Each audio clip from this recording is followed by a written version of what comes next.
This video is only an overview of the parts installation, so be sure to check the website for the current downloadable instructions. Also, refer to a Porsche service manual anytime when performing work on your car. Remember to follow standard safety procedures, including the use of safety glasses, jack stands, and other proper lifting procedures. Hey guys, Daniel here with Elephant Racing. Today I'm going to show you how to install our front adjustable drop links on this Porsche 993 C2. Our adjustable drop links feature maintenance-free precision rod ends that have been weather sealed. These are a direct bolt-in replacement. Also, curved reliefs were added to clear the axle on the C4 and provide better fitment on the C2 for a no-contact fit. The advantage of an adjustable drop link is that it allows you to eliminate the preload of the sway bar for maximum performance.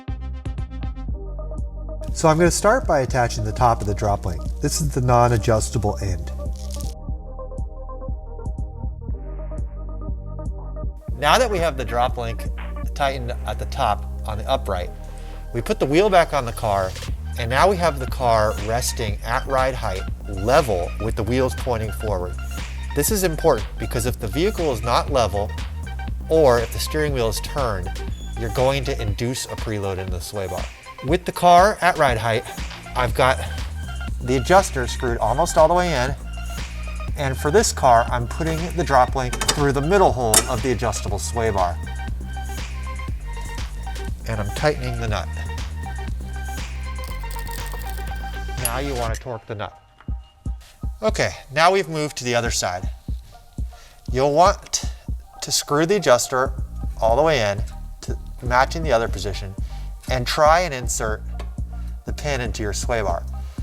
We're using the middle hole of the adjustable sway bar again in this case. You might need to push the bar up and down to get it started. Once the pin is all the way in, it should be free and there shouldn't be any preload. This link is adjusted too tight and therefore it's not free when seated. I'm going to need to make the link longer. To do that, I'm going to unscrew one turn and try again.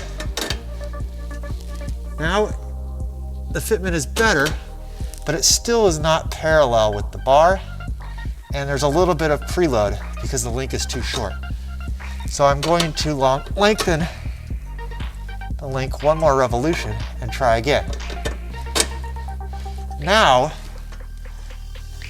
when pulled flat against the bar, the link is nice and free and there's no preload. It can easily move around in the hole, not being forced up or down. This is the correct position and the correct adjustment for zero preload. Now I'm going to install the nut and tighten it to spec. Now you'll want to tighten the jam nut, making sure the link is positioned in the center. Repeat on the other side, and your drop link adjustment will be complete.